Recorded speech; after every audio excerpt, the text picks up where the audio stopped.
La culture est basée sur plusieurs dimensions. La première couche est celle qui est visible et que tout le monde voit.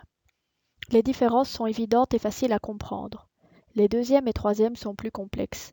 Elles représentent le fondement qui induira de nombreux comportements de manière explicite et implicite. Ces couches définissent la personnalité de l'individu et sont profondément enracinées en lui.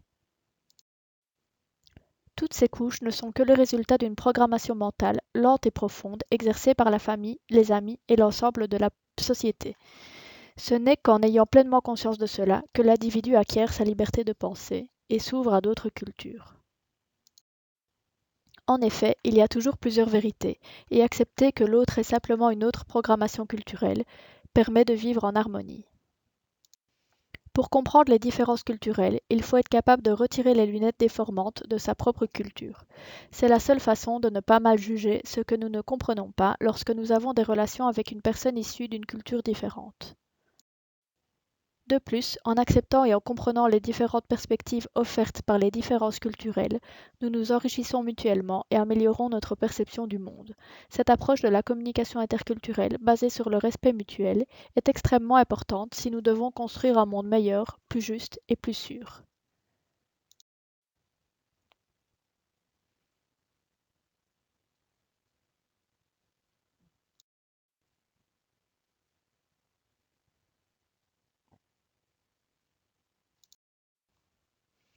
La communication entre personnes d'origine différente ne tient pas suffisamment compte des différences culturelles. Cependant, des problèmes majeurs d'incompréhension surviennent régulièrement parce que les gens interprètent mal le message. Ces simples problèmes de malentendus sont à l'origine de nombreux conflits, alors que tout le monde est sincère et honnête. Cette présentation met en évidence certains points classiques qui conduisent à des malentendus liés aux différences culturelles. La compréhension des différents codes culturels vous permet de connaître votre propre culture et de faire tomber les barrières entre les gens. Lorsque la communication devient possible, la confiance peut s'installer et beaucoup de choses deviennent possibles. Lorsque nous nous comprenons mieux, nous nous rapprochons et ce qui compte vraiment devient simplement notre humanité. Très souvent, nous avons tendance à juger l'autre à travers le prisme déformant de notre propre culture. Cela donne une fausse vision de la personne avec laquelle nous communiquons. Cette fausse vision conduit à des préjugés et malheureusement souvent au rejet de l'autre qui est différent. Le problème de la communication interculturelle est loin d'être limité aux échanges entre les ressortissants des pays européens et non européens. Des problèmes surgissent également entre Européens, même s'ils sont censés avoir un bagage culturel commun. En fait, les problèmes de communication interculturelle sont extrêmement courants entre tous les peuples. En effet, ces problèmes surviennent même entre des personnes de différentes régions d'un même pays. Quand on parle de communication, il faut regarder différents éléments qui la composent. Numéro 1. Même dans un échange majoritairement verbal, une partie du message est non verbale. Numéro 2. La communication intègre le feedback pour vérifier ou améliorer la clarté des messages. Numéro 3. La communication dépend de son contexte et ce contexte influencera la communication sans que les personnes impliquées ne le remarquent. La communication non verbale modifiera ou aura un impact sur les messages tels que l'endroit où la communication a lieu, le type de personnes impliquées, leur âge, leur sexe, la façon dont ils sont habillés, le statut social, etc. Tout cela est ce que nous appelons le contexte. En effet, le contexte est tout ce qui influence la communication, sans utiliser de mots ni aucun type de message évident.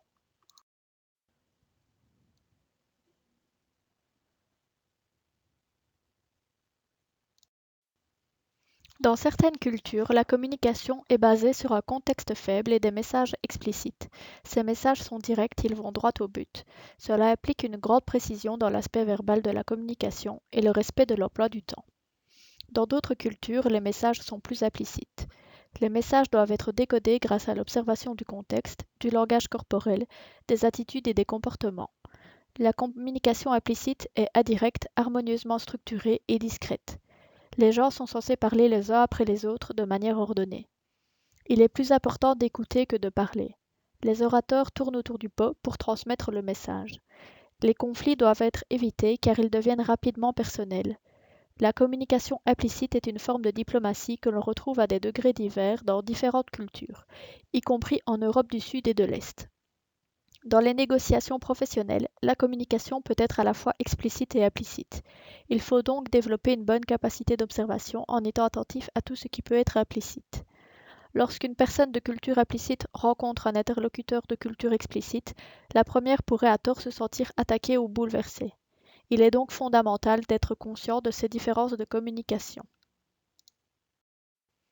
Plus le message est implicite, plus il est important et même vital de respecter l'honneur, la face et la dignité. Pour les cultures qui communiquent dans un contexte élevé, le respect de la face conditionne toute la relation. Si vous faites perdre la face aux personnes de cette culture, il devient impossible de renouer avec elles. L'idée que tout le monde a une relation similaire avec le temps est fausse, du moins entre des personnes de cultures différentes. Le respect d'un rendez-vous, la capacité d'anticiper, de se projeter dans l'avenir, la notion du temps perdu sont tous culturellement relatifs. Lorsqu'elles communiquent, les sociétés avec un contexte élevé et des messages implicites ont généralement peu de considération pour la valeur du temps. Ils doivent en fait supposer qu'il est largement disponible pour parvenir à une communication efficace. D'un autre côté, les sociétés avec des messages explicites accordent une grande valeur au temps. Ils considèrent que c'est une ressource rare. L'efficacité nécessite donc un contexte faible, l'inverse peut être source de confusion.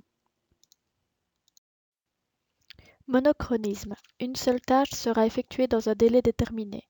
Société de l'agenda. Polychronisme. Il est agréable et même utile d'effectuer plusieurs tâches ou communications en même temps.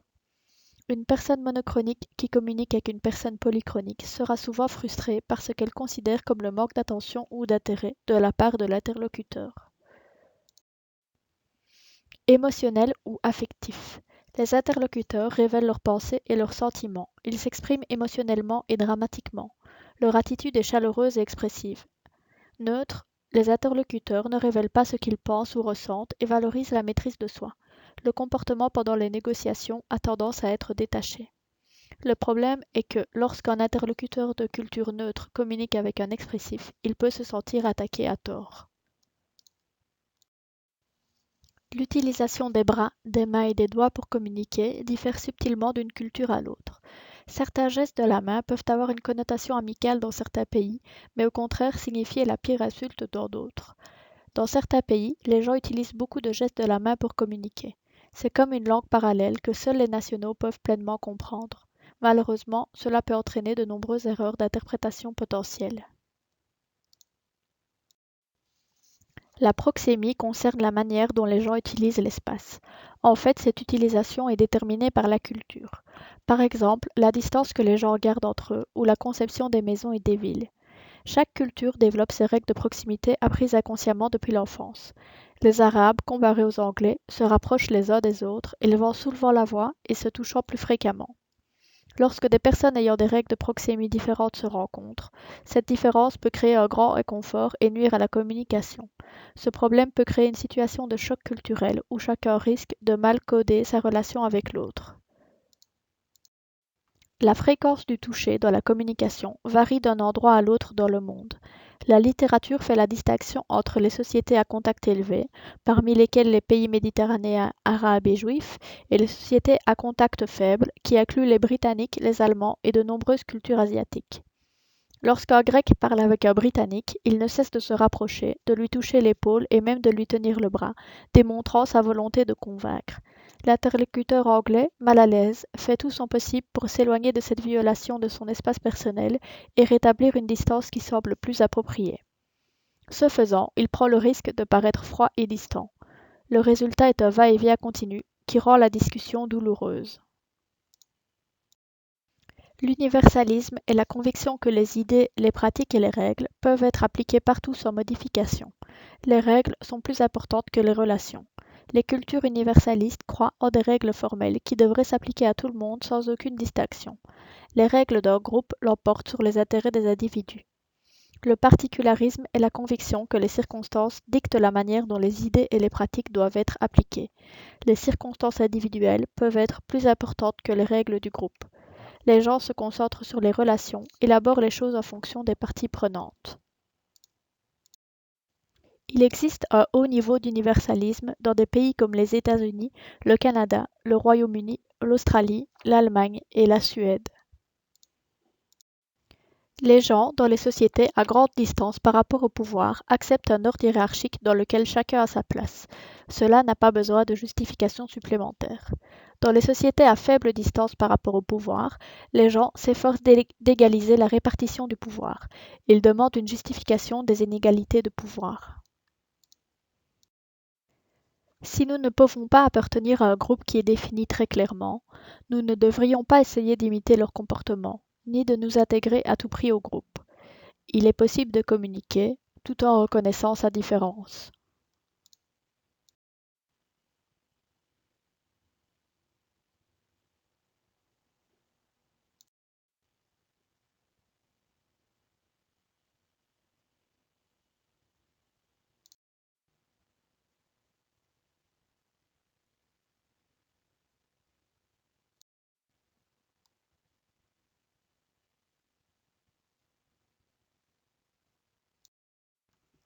Les cultures peuvent avoir une approche différente de la façon d'analyser et de traiter un problème. Cela peut conduire à des malentendus et à des affrontements culturels. L'approche anglo-saxonne basée sur la rareté du temps et le concept de time is money est très directe et basée sur des faits. Dans d'autres cultures occidentales, il est nécessaire d'examiner les faits à travers une analyse théorique préliminaire, tandis que certaines cultures asiatiques considèrent que tout ce que nous voyons ou faisons n'est que temporaire. La religion a un impact très important sur les croyances, sur ce qui est juste ou vrai. Toutes les religions n'apportent pas les mêmes formes de réponse aux mêmes questions humaines. Que faisons-nous sur Terre? Qu'est-ce que le bien et le mal? Et comment assurer un avenir après notre mort? En fait, seul le respect et la tolérance des différentes réponses proposées doivent prévaloir pour que l'harmonie et le bien prévalent. La place de l'homme et de la femme est à l'origine de grandes différences culturelles dans le monde.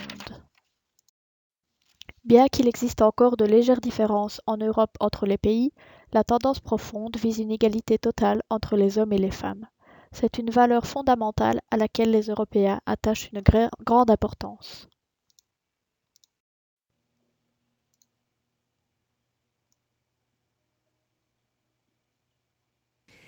Well, most management books have been written by Americans, US nationals. And because of that fact, we have the misconception that we are the only ones who understand how business is done. So when we send someone to France, to wherever in the world, we bring with us this attitude that we are here to teach you how it's done. But the culture does not embrace those cultural standards that we have in the US. That need to mix business and pleasure is practically universal. The only place on earth where I have not experienced it is in the United States. So there is this disconnect. You will see a US national going to Latin America and he will refuse to go to dinner at the president's house, president of the company's house, and because he feels that it's uncomfortable, it's just too close for comfort. And the Brazilian on the other side is feeling that this is an insult. And so the trust cannot be built. And people don't realize because they don't know. And so they feel that in their culture they're doing the right thing. And the Brazilian are feeling that this person is absolutely not the right partner for the transaction, and they keep on looking. So trust is truly the core issue.